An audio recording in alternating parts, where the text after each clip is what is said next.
ಕಾಸು ಮೀಸಲೆಲ್ಲ ಒಟ್ಕೊಂಡು ತಿರುಪ್ತಿಗೆ ಹೋಗಲಿಕ್ಕೆ ಅದೇ ದಾರಿಯಲ್ಲಿ ಬರ್ತಾರೆ ನಡ್ಕೊಂಡು. ಅವಾಗೆಲ್ಲ ನಡ್ಕೊಂಡು ಹೋಗ್ತಕ್ಕಂಥದ್ದೇ. ಬಂದಾಗ ಏನಪ್ಪ ಇಷ್ಟೊಂದು ಜನ ಎಲ್ಲಿಗೆ ಹೋಗ್ತೀರಿ ಅಂತ ಕೇಳ್ತಾರೆ. ಅಪ್ಪ ನಾವಿಗೆ ಭಾಳ ದೂರ ತಿರುಪತಿ ವೆಂಕಟೇಶನಿಗೆ ತಿರುಪ್ತಿಗೆ ಹೋಗ್ತೀವಿ, ಅದನ್ನು ದರ್ಶನಕ್ಕೆ ಹೋಗ್ತೀವಿ, ಕಾಸು ಮೀಸಲು ತೆಗೆದುಕೊಂಡು ಹೋಗ್ತೀವಪ್ಪ ಅಂತ. ಎಲ್ಲೈತಪ್ಪ ತಿರುಪತಿ? ಏನು ಭಾಳ ದೂರ ಐತಪ್ಪ, ಯಾಕಪ್ಪ ನಿನಗೆ ಹುಡುಗನಿಗೆ, ನೀನು ಆರಾಮಾಗಿ ಇರು ನೀನು ಅಂತ ಹೇಳ್ತಾರೆ. ಅಂದಿನಿಂದ ಈತನಿಗೆ ನಾನು ತಿರುಪ್ತಿಗೆ ಹೋಗ್ಬೇಕಲ್ಲ, ವೆಂಕಟೇಶ್ವರನ ದರ್ಶನ ಮಾಡಬೇಕಲ್ಲ ಅಂತಕ್ಕಂಥ ಹಂಬಲ ಈತನಿಗೆ ಪರದೇಶಿ ಪಾಪನಿಗೆ ಬರುತ್ತೆ. ಬರ್ತಿದ್ದಂಗೆ ಅಷ್ಟೊತ್ತಿಗೆ ಅಜ್ಜಿನೂ ತೀರ್ಕೊಂತಾಳೆ. ಈತಿಂದ ಎಲ್ಲ ದುಗ್ಗಾಣಿ ಅಂತ ಆಗ ಒಂದು ಬೆಲೆ ದುಗ್ಗಾಣಿ ಏನು ಮಾಡ್ತಾನೆ, ಎಲ್ಲ ಹಸುಗಳನ್ನು ಸಾಯಂಕಾಲ ಹೊಡ್ಕೊಂಡು ಹೋಗಿ ಗೌಡ್ರ ಮನೆ ಹತ್ರ ಹೋಗ್ತಾನೆ. ಓರ್ಗಲ್ ಪಟ್ಟಣದ ಗೌಡ್ರ ಹತ್ರ ಹೋಗ್ಬಿಟ್ಟು, ಏನಯ್ಯ ಪಾಪಣ ಏನು ಬಂದೆ ಅಂತ ಕೇಳಿದಾಗ, ಸ್ವಾಮಿ ಏನಿಲ್ಲ, ನಾನು ತಿರುಪತಿ ವೆಂಕಟೇಶ್ವರ ದೇವಸ್ಥಾನಕ್ಕೆ ಹೋಗ್ಬೇಕು ಸ್ವಾಮಿ ಅಂತ. ಹುಚ್ಚ ಹೋಗೋ, ಆ ದೇವಸ್ಥಾನದಲ್ಲಿ ನೀನೆಲ್ಲೋ ಹೋಗಿ ಸುಮ್ಮನೆ ದನ ಕಾಯಿ ಹೋಗಯ್ಯ ಅಂತ ಎಲ್ಲರೂ ಅಲ್ಲಿ ಇರ್ತಾರಲ್ಲ ಗೌಡ್ರ ಮನೆ ಹತ್ರ ಎಲ್ಲರೂ ಬೈತಾರೆ. ನಿನಗೆ ಯಾಕೆ ಹೋಗಯ್ಯ, ನಾನು ಕೆಲಸ ಮಾಡಂದ್ರೆ ಇದೇನು ಬಂದುಬಿಟ್ಟ ಅಂತ. ತಿರುಪ್ತಿಗೆ ಹೋಗ್ತಾನೆ, ಅದೇನು ಸಣ್ಣದೇನೋ ಇಲ್ಲೇ ಹತ್ತಿರ ಇದೆಯಾ ನೀನು ಅಂತ ಬೈತಾರೆ. ಯಾವತ್ತಿಗೆ ಭಾಳ ಬೇಜಾರಾಗುತ್ತೆ. ಅಲ್ಲೇ ನಾನು ಕಾಯಕ ಮಾಡಿದ್ದೀನಿ, ನನಗೆ ದುಡ್ಡು ಕೊಡೋಕ್ಕೆ ಏನಂತಿದ್ರು. ನಾನು ದುಡ್ಡು ಗಾಣಿ ಕೊಟ್ಟರೆ ನಾನು ಎಲ್ಲಿ ಬೇಕಾದರೆ ಏನಾದರೂ ಮಾಡ್ಕೊತೀನಿ ಅಂತ. ಅಲ್ಲಿವರೆಗೂ ಆತ ದನ ಕಾದಿರೋ ದುಡ್ಡನ್ನು ಪಡ್ಕೊಂಡಿರಲ್ಲ ಆತ. ಸರಿ, ಬೆಳಿಗ್ಗೆ ಎಲ್ಲ ಬಂದ ಎಲ್ಲ ಹಸುಗಳನ್ನು ಓಡಿಸ್ಕೊಂಡ್ಬಿಟ್ಟು ಹೋದ ಈಗ ಜಾಗಕ್ಕೆ, ಅದೇ ದುರ್ಗಿ ಕೆರೆ ಹತ್ರ ಹೋಗ್ಬಿಟ್ಟು ಆ ದನಗಳನ್ನೆಲ್ಲ ಒಂದೇ ಹತ್ರ ಕೂಡಿ ಹಾಕಿ ನಾಗಮುರಿ ಬೆತ್ತ ಇರ್ತಲ್ಲ, ಆ ಬೆತ್ತದಿಂದ 3 ಗೆರೆ ಹಾಕ್ತಾನೆ. ಗೆರೆ ಹಾಕಿ ಅಲ್ಲಿ ಹೋಗಿ ಧ್ಯಾನ ಕುಂತ್ಕೊಂತಾನೆ. ಒಂದು ಹಸು ಕೂಡ ಆ ಗೆರೆ ದಾಟಿ ಹೋಗಿರಲ್ಲ. ಸರಿ, ಸಂಜೆ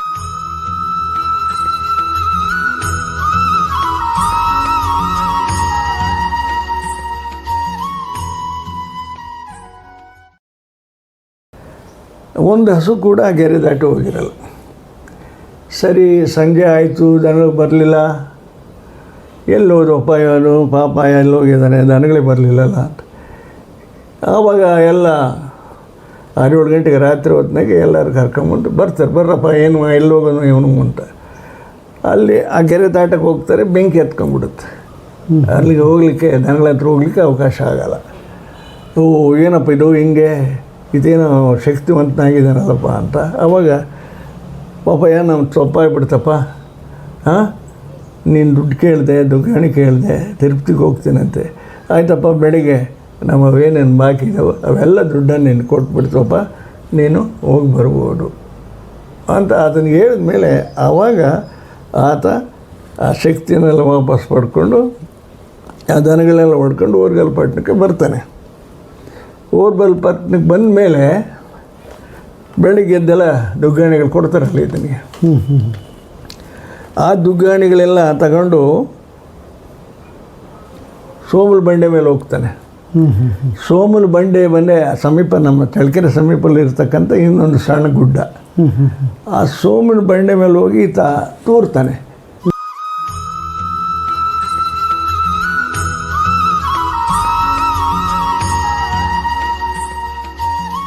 ಇದರ ಗಟ್ಟಿಯಾವು ಜಳ್ಳ್ಯಾವು ಅಂತ. ಅದೇ ಬೆಟ್ಟದ ಇಳಿಜಾರಲ್ಲ, ಸುಮಾರು ದುಡ್ಡು ಕೆಳಗೆ ಬಿದ್ದು ಹೋಗ್ಬಿಡ್ತವೆ. ಒಂದು 3-4 ಮಾತ್ರ ಅಲ್ಲಿ ಇದ್ದಿರ್ತಾವಲ್ಲ, ಅದನ್ನು ಎತ್ಕೊಂಡ್ಬಿಟ್ಟು ಆ ಕಾಸನ್ನ ತನ್ನ ಒಂದು ಹಳಿಲು ಚರ್ಮನ ಮಾಡ್ಕೊಂಡಿರ್ತಾನೆ, ಚೀಲ ಆ ಚೀಲದಲ್ಲಿ ಹಾಕ್ಕೊಂಡು ಸೋಮಲ ಬಂಡೆಯಿಂದ ಪಶ್ಚಿಮಕ್ಕೆ ಪ್ರಯಾಣ ಬೆಳೆಸ್ತಾನೆ. ಒಳ್ಳೆ ಬಿಸಿಲು, ಬಾಯಾರಿಕೆ, ಎಲ್ಲಿ ನೋಡಿದ್ರು ನೀರು ಸಿಗಲ್ಲ. ಮತ್ತು ಎಲ್ಲಿವರೆಗೂ ನಡ್ಕೊಂಡು ಹೋಗ್ತಾನೆ, ಈಗಿನ ಕಲ್ಲಳ್ಳಿ ಪ್ರದೇಶ ಐತಲ್ಲ ಅಲ್ಲಿವರೆಗೂ ನಡ್ಕೊಂಡು ಹೋಗ್ತಾನೆ. ಬಿಸಿಲಾಗ ಸಾಕಾಗಿಬಿಡುತ್ತೆ. ಒಂದು ಮರದ ಕೆಳಗೆ ಕುಂತಿರ್ತಾನೆ. ಹಸಿವು, ಬಾಯಾರಿಕೆ, ಏನು ಅದು ಗೊತ್ತಿಲ್ಲ ತಿರುಪತಿ ಆ ಕಡೆ ಇದೆ, ಎಲ್ಲಿ ಹೋಗ್ಬೇಕು ಅಂತ. ಅಷ್ಟೊತ್ತಿಗೆ ಇನ್ನೊಂದಷ್ಟು ಜನ ಗೊಲ್ಲರು ಕಾಸು ಮೀಸಲು ಹೊತ್ಕೊಂಡು ಅದೇ ಪ್ರದೇಶದಿಂದ ಬರ್ತಾರೆ. ಕಲ್ಲಳ್ಳಿ ಕಡೆಯಿಂದ. ಅವ್ರಿಗೆ ಬೇಸಿಗೆ ಬಿಸಿಲೆಲ್ಲ ಭಾಳ ಬಾಯಾರಿಕೆ ಆಗಿರುತ್ತೆ. ಬಂದು ಏನಪ್ಪ ಇಲ್ಲಿ ಎಲ್ಲಾದರೂ ಕುಡಿಲಿಕ್ಕೆ ನೀರು ಹಳ್ಳಗಿಲ್ಲ ಇದೇವೇನಪ್ಪ, ಬಾವಿಗೆ ಇದೇವೇನಪ್ಪ ಅಂತ ಕೇಳ್ತಾರೆ. ಇವೆಲ್ಲ ನೋಡಿಬಿಟ್ನಲ್ಲ, ಮೊಸರು, ಹಾಲಿನ ಮೀಸಲುಗಳು ಎಲ್ಲ ಇದ್ವಲ್ಲ, ವೆಂಕಟೇಶ್ವರನ ಕಾಸು ಮೀಸಲೆಲ್ಲ ಇದ್ವಲ್ಲ, ಆಮೇಲೆ ಇವನ್ನ ಏನಾರು ಮಾಡಿ ತಿನ್ಬೋದಲ್ಲ ಅಂತ ಈತ ಏನು ಮಾಡ್ತಾನೆ, ಇಲ್ಲೇ ಹೋಗ್ರಪ್ಪ, ಇಲ್ಲೇ ಹತ್ತಿರ ನೀರಿದ್ದಾವೆ, ಹಳ್ಳದಾಗೆ ಇಳಿದು ಹೋಗ್ರಿ ಅಂತ ಸುಳ್ಳು ಹೇಳ್ಬಿಡ್ತಾನೆ. ಸರಿ, ಇವರಿಗೆ ಅಪ್ಪ ನಾವು ನೀರು ಕುಡಿದು ಬರ್ತೀವಲ್ಲ, ಇವ್ರು ಸ್ವಲ್ಪ ಹೊತ್ತು ನೋಡ್ಕೊಂಡಿರು ಅಂತಾರೆ. ಹೋಗಿ ಬರ್ರಿ ಇರ್ತೀನಿ ಅಂತ ಹೇಳ್ತಾನೆ. ಸರಿ, ಅಲ್ಲಿಗೆ ಹೋದಾಗ ನೀರು ಇಲ್ಲ, ಏನೂ ಇಲ್ಲ. ಅವ್ರು ಸಿಟ್ಟು ಬಂದುಬಿಡುತ್ತೆ. ಬರೋ ಅಷ್ಟೊತ್ತಿಗೆ ಇದೆಲ್ಲ ಹಾಲು ಮೊಸರೆಲ್ಲ ತಿಂದುಬಿಟ್ಟಿರ್ತಾರೆ. ಕಾಸು ಮೀಸಲೆಲ್ಲ ತಿಂದು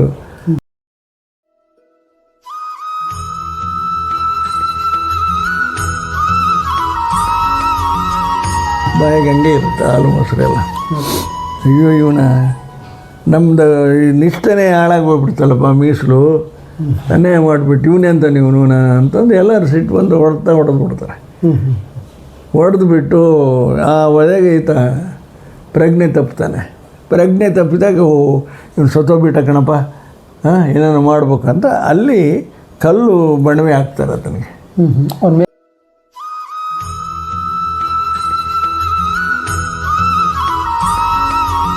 ಮೇಲೆಲ್ಲ ಬಂಡೆ ಎಳೆದ್ಬಿಟ್ರು, ಕಲ್ಲುಗಡೆ ಹಾಕ್ಬಿಟ್ರು. ಅವರು ಹಂಗೆ ಮುಂದುವರಿತಾರೆ ತಿರುಪ್ತಿಗೆ ಹೋಗ್ಬೇಕು ಅಂತ. ಸರಿ, ಈತ ಪ್ರಜ್ಞೆ ತಪ್ಪಿದ್ದಾನೆ. ಪ್ರಜ್ಞೆ ತಪ್ಪಿದ ಮೇಲೆ ಎಷ್ಟೋ ಹೊತ್ತಿಗೆ ಈತನಿಗೆ ಯಾರೋ ಕರೆದಂಗೆ ಆಗುತ್ತೆ ಅಲ್ಲಿ. ಏನಪ್ಪ, ನಿನ್ನ ಕೈಯಲ್ಲಿ ನಾಗಮರಿ ಬೆತ್ತಾ ಇದೆ, ನಾನು ನಿನ್ನ ಕಾಯ್ತಾ ಇದ್ದೀನಿ ಪಾಪಯ್ಯ, ನೀನು ಬಾ ತಿರುಪ್ತಿಗೆ ಅಂತ ಪರಮಾತ್ಮ ಹೇಳ್ದಂಗೆ ಆಗುತ್ತೆ ವೆಂಕಟೇಶ್ವರ. ಆಗ ಈತನಿಗೆ ಕೈಯಲ್ಲಿ ನಾಗಮರಿ ಬೆತ್ತ ಇರೋದು ಜ್ಞಾಪಕ ಬಂದು ಸುಮ್ಮನೆ ಹಿಂಗೆ ಅದನ್ನು ಅದರಿಂದ ಮುಟ್ತಾನೆ. ಆ ಬಂಡೆ ಎಲ್ಲ ಎಗರು ಬಿದ್ದು ಬಿಡ್ತಾವೆ.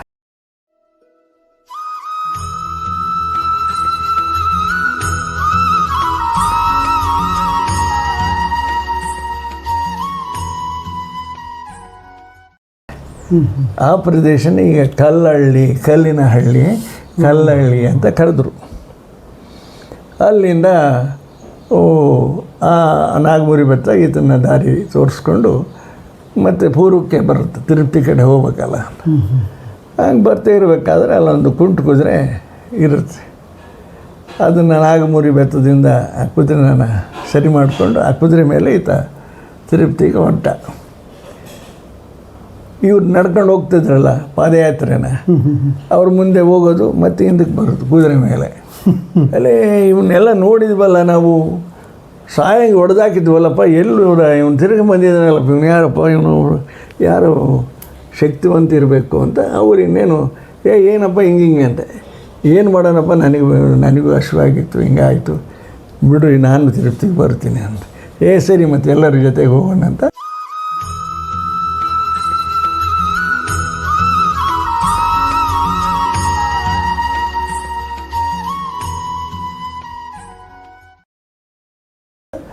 ಅವರು ಎಲ್ಲೆಲ್ಲಿ ಅಡುಗೆ ಮಾಡ್ತಿದ್ರು, ಎಲ್ಲೆಲ್ಲಿ ಇರ್ತಿದ್ರು ಅಲ್ಲೆಲ್ಲ ಅಲ್ಲಿ ಬೇಳೆ ಕಾಳು ಅಕ್ಕಿ ಇವನ್ನೆಲ್ಲ ಇದರಲ್ಲಿ ಒಂದು ಚೀಲನೆಲ್ಲ ಹಾಕ್ಕೊತಿದ್ದವ.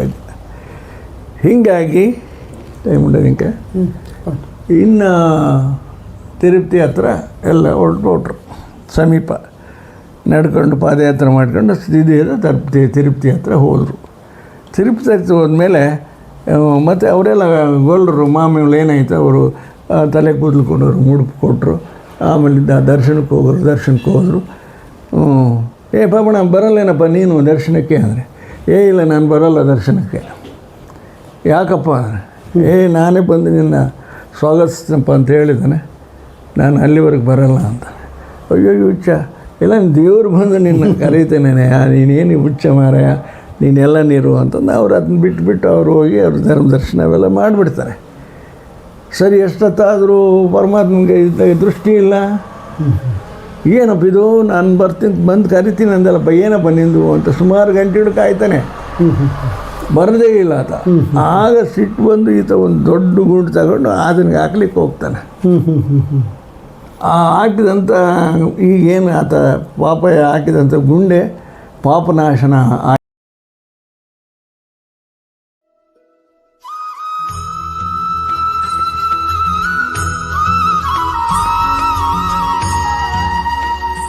ಆಯಿತು ಅಂತ ಹಿರಿಯರು ಹೇಳ್ತಾರೆ. ಆಗ ಸ್ವಾಮಿಗೆ ಅರ್ಥವಾಗುತ್ತೆ, ಅಯ್ಯೋ ನಾನು ಹೇಳಿದ್ನಲ್ಲ ನನ್ನ ಭಕ್ತನಿಗೆ ಅಂತ. ಆಗ ಬಂದು ಕರಿತಾನಂತೆ, ಇಲ್ಲಪ್ಪ ಭಾಳ ಜನ ಭಕ್ತರು ನಾನು ಮರೆತು ಬಿಟ್ಟೆ ಪಾಪಣ್ಣ, ಬಾರಪ್ಪ ನೀನು ದಯವಿಟ್ಟು ಅಂತ ಕರ್ಕೊಂಡು ಹೋಗ್ತಾನೆ. ಆತನ ದರ್ಶನ ಆಗುತ್ತಲ್ಲ, ಅವಾಗ ಪರಮಾತ್ಮ ಇನ್ನೇನಪ್ಪ ನೀನು ನನಗೆಲ್ಲ ಸಕಲವು ಕೊಟ್ಟಿದೆ ಅಂತ. ಇಲ್ಲ, ನೀ ಈ ಮನುಕುಲದ ಉದ್ಧಾರಕ್ಕೆ ಹುಟ್ಟಿದೆಯಾ, ನೀನು ಕಾರಣೀ ಪುರುಷ, ನಿನಗೆ ನಿನ್ನಿಂದ ಆಗ್ತಕ್ಕಂಥ ಈ ಲೋಕಕ್ಕೆ ಒಳ್ಳೆಯ ಕೆಲಸಗಳಿದ್ದಾವೆ, ಅದನ್ನು ನೀನು ಮಾಡಬೇಕು. ಅದನ್ನು ನೀನು ಮಾಡ್ಕೊಂಬಂದರೆ ನಿನಗೆ ಮುಕ್ತಿ ಕೊಡ್ತೀನಿ ಅಂತ ಹೇಳ್ತಾನೆ. ಪರಮಾತ್ಮ ಏನಪ್ಪ ನಿಂದು ಆದೇಶ ಅಂದರೆ, ನೀನು ನಿಮ್ಮ ಜನಗಳನ್ನು ದೈವದ ಕಡೆಗೆ ಅವರನ್ನು ವಾಲಿಸ್ಬೇಕು, ಅನಾಚಾರ ಅತ್ಯಾಚಾರ ಕೆಟ್ಟದ ಇವುಗಳೆಲ್ಲ ಬಿಡಿಸ್ಬೇಕು, ಧಾರ್ಮಿಕವಾದಂಥ ಧರ್ಮದ ಪ್ರಚಾರ ಮಾಡಬೇಕು. ಈ ಕೆಲಸ ಮಾಡೋದ್ರ ಜೊತೆಗೆ ನೀನು 3 ಕಟಾರಿಗಳನ್ನು ಈ ಭೂಮಿಯಲ್ಲಿ ಪ್ರತಿಷ್ಠಾಪನೆ ಮಾಡಬೇಕು.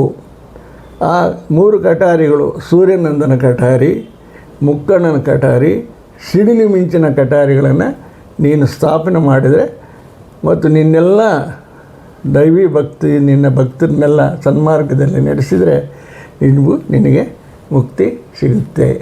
ಇಷ್ಟೇ ನೀನು ಮಾಡಬೇಕಾದ ಕರ್ತವ್ಯ ಅಂತ. ಆಗಲಿ ಮಹಾಸ್ವಾಮಿ, ನಿಮ್ಮ ವಾಕ್ಯವನ್ನು ತಪ್ಪದೆ ನಾನು ಪರಿಪಾಲಿಸ್ತೀನಿ ಅಂತಂದು ಹೇಳಿ, ನನಗೊಂದು ಸಣ್ಣದ ಉಪಕಾರ ಮಾಡಬೇಕಲ್ಲ ದೇವರೇ ಅಂತಾನೆ. ಏನಪ್ಪ ಅಂತ, ಏನಿಲ್ಲ, ನಾನು ಇಲ್ಲೊಂದು ಹರಿಸೇವೆ ಮಾಡಬೇಕಂತ ಇದ್ದೀನಿ, ನನಗೊಂದು ಅವಕಾಶ ಮಾಡಿಕೊಡು ಅಂತ ಹೇಳ್ತಾನೆ. ಆಗ್ಲಪ್ಪ ಅದಕ್ಕೇನು ಅಂತ. ಆವಾಗ ಅಲ್ಲಿ ಇದ್ದರೆಲ್ಲ ಪಾತ್ರೆಗಳಲ್ಲಿ ದೊಡ್ಡ ದೊಡ್ಡ ಪಾತ್ರೆಗಳಲ್ಲಿ ನೀರು ತಂದಿಡ್ತಾರೆ. ಈತ ಗೊಲ್ಲರ ಜೊತೆಯಲ್ಲಿ ಅಲ್ಲೆಲ್ಲಿ ಇದ್ದಂಥ ಸಂದರ್ಭದಲ್ಲಿ ಶೇಖರಿಸಿದ್ನೆಲ್ಲ ಬೇಳೆ ಮತ್ತು ಅಕ್ಕಿನ ಅವನ್ನೆಲ್ಲ ಪಾತ್ರೆಗಳೆಲ್ಲ ಹಾಕಿಬಿಡ್ತಾನೆ.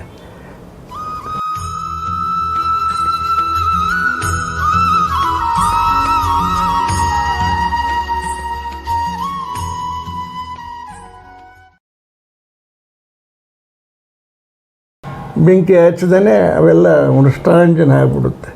ಸಾವಿರಾರು ಜನಗಳಿಗೆ ದಾಸೋಹ ಮಾಡ್ತಾನೆ ಅಲ್ಲಿ. ಮಾಡಿಬಿಟ್ಟು ಈತ 3 ದುಗ್ಗಾಳನ್ನ ಇಟ್ಕೊಂಡು ಹೋಗಿದ್ನಲ್ಲ ಜೋಬ್ನಲ್ಲಿ, ಅದನ್ನು ಉಂಡಿಗೆ ಹಾಕ್ತಾನೆ. ಉಂಡಿ ಎಲ್ಲ ತುಂಬಿ ಒಳ್ಳೋಗ್ತಿರುತ್ತೆ ಸುಮ್ಮನೆ.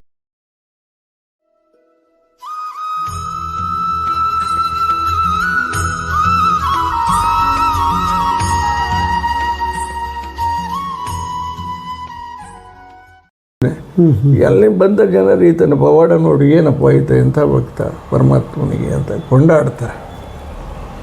ಹೀಗೆ ದೃಢ ಭಕ್ತಿ, ದೃಢ ನಂಬಿಕೆ, ದೇವರನ್ನು ಕೂಡ ಒಲಿಸಿದ ರೀತಿ ಕಣ್ಣಪ್ಪ ಹೇಗೆ ಉದಾಹರಣೆನೂ ಕೂಡ ಹಾಗೆ ಈ ಪಾಪನಾಯಕ ಯಾರೋ ಪರದೇಶಿಯಾದವನು ಶ್ರೀಮನ್ ಮಹಾವಿಷ್ಣು ಅವತಾರವಾದಂಥ ವೆಂಕಟೇಶ್ವರನ ಭಕ್ತಿಗೆ ಪಾತ್ರನಾಗಿದೆ ಅಂತಂದರೆ ಈತ ನಿಜವಾಗಲೂ ಕೂಡ ದೈವಾಂಶ ಸಂಭೂತ ಕಲಿಯುಗ ಕಾರುಣ್ಯ ಪುರುಷ ಅಂತಕ್ಕಂಥದ್ದು ಜನ ಎಲ್ಲ ಹೊಗಳ್ತಾರೆ ಈತನ್ನು. ಸರಿ, ಇಷ್ಟೆಲ್ಲ ದರ್ಶನ ಮಾಡಿಕೊಂಡು ಆತ ಪುನಃ ತನ್ನ ಪ್ರದೇಶಕ್ಕೆ ಬರ್ತಾನೆ. ಎಲ್ಲಿಗೆ? ಓರ್ಗಲ್ ಪಟ್ಟಣಕ್ಕೆ. ಅಲ್ಲಿಗೆ ಬಂದಾಗ ಅಷ್ಟೊತ್ತಿಗೆ ಏನಾಗಿರುತ್ತೆ ಅಂದರೆ, ಓರ್ಗಲ್ ಪಟ್ಟಣದ ಸಮೀಪದಲ್ಲಿ ಇರ್ತಕ್ಕಂಥ ಸುಮಾರು ಹಳ್ಳಿಗಳನ್ನು 7 ನಾಲಿಗೆ ದುರ್ಗಿ ಸಂಹಾರ ಮಾಡಿರ್ತಾಳೆ. ದುರ್ಗಿ ಅಂತಂದರೆ ನಾವು ಈ ಪ್ಲೇಗು, ಮಾರಿ ಇವೆಲ್ಲ ಬರುತ್ತಲ್ಲ, ಮಹಾಮಾರಿ. ಹಾಗೆ 7 ನಾಲಿಗೆ ದುರ್ಗಿ ಸುಮಾರು ಹಳ್ಳಿಗಳನ್ನು, ಕೋಮಾರನಹಳ್ಳಿ, ತಮ್ಗಾನಹಳ್ಳಿ, ವೀರದಿಮ್ಮನಹಳ್ಳಿ, ಕೆಂಚಮ್ಮನಹಳ್ಳಿ, ಇಂಥ ಸುಮಾರು 5-6 ಹಳ್ಳಿಗಳನ್ನ ಜನನ ಸರ್ವನಾಶ ಮಾಡಿರ್ತಾರೆ. ಯಾವಾಗ ಪಾಪ ತಿರುಪತಿಗೆ ಹೋಗಿ ಬಂದೋ, ತಿರುಪತಿಗೆ ಹೋಗಿ ಬಂದಮೇಲೆ ಈತ ನಿಜವಾಗ್ಲೂ ದೈವ ಭಕ್ತ, ಈತನಲ್ಲಿ ಶಕ್ತಿ ಇದೆ ಅಂತ ಓರ್ಗಲ್ ಪಟ್ಟಣದ ಪ್ರಜೆಗಳೆಲ್ಲ ಬಂದು ಈತನಿಗೆ ಈ ರೀತಿ ದುರ್ಗಿ ನಮಗೆಲ್ಲ ತೊಂದರೆ ಕೊಟ್ಬಿಟ್ಲು, ಇದಕ್ಕೇನಾದರೂ ನೀನು ಪರಿಹಾರ ಮಾಡಬೇಕಪ್ಪ ಅಂತ. ಹೌದೇನಪ್ಪ ಅಂತಂದು ಈಗಿನ ಧ್ಯಾನ ಮಂದಿರ ಏನಿದೆ ದೇವಸ್ಥಾನದ ಹತ್ರ ಹೋಗಿ ಅಲ್ಲಿ 2 ಗದ್ದಿಗೆ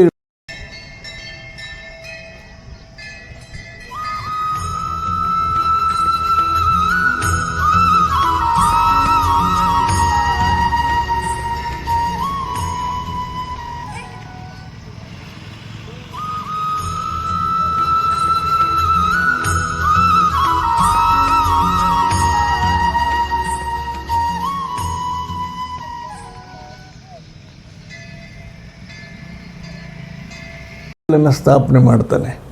ಬಲಗಡೆ ಕಂಪ್ಯೂಟರಂಗನ ಗದ್ದಿಗೆ, ಎಡಗಡೆ ಬಹುಶರಂಗನ ಗದ್ದಿಗೆ ಅಂತ ಸ್ಥಾಪನೆ ಮಾಡಿ ಅಲ್ಲಿ ಧ್ಯಾನಕ್ಕೆ ಕುಂತ್ಕೊತಾನೆ. ಧ್ಯಾನಕ್ಕೆ ಕುಂತ್ಕೊಂಡಾಗ ಆತನಿಗೆ ಪರಮಾತ್ಮ ಹೇಳ್ತಾನೆ, ನೋಡು, ದುರ್ಗಿ ಸಂಹಾರ ಮಾಡಬೇಕಾದ್ರೆ ಸೂರ್ಯನಂದನ ಕಟಾರಿ ಬೇಕು, ಅದು ನಿಮ್ಮ ತಂದೆ ಹತ್ರ ಇದೆ. ಅದನ್ನ ತಂದು ನೀನು ದುರ್ಗಿ ಸಂಹಾರ, ಅದು ಸ್ತ್ರೀ, ಆಕೆಯ ಕಾಲುಗಳನ್ನು ಮಾತ್ರ ಕತ್ತರಿಸಬೇಕು ಅಂತ ಸೂಚನೆ ಬರುತ್ತೆ. ಸರಿ, ಆಯಿತು. ಇವರಿಗೆಲ್ಲ ಆಶ್ವಾಸನೆ ಕೊಡ್ತಾನೆ, ಆಯ್ತಪ್ಪ, ಆದಷ್ಟು ನಾನು ನಿಮಗೆ ದುರ್ಗಿಯಿಂದ ನಾವು ಬಿಡುಗಡೆ ಮಾಡ್ತೀವಿ, ಟೈಮಿನ ಬಿಡುಗಡೆ ಮಾಡ್ತೀವಿ ಅಂತಕ್ಕಂಥ ಮಾತನ್ನು, ಆಶ್ವಾಸನೆಯನ್ನು ಕೊಟ್ಟು ಅವರೆಲ್ಲರೂ ಕೂಡ ಪಾಪ ಭಕ್ತರಾಗ್ತಾರೆ.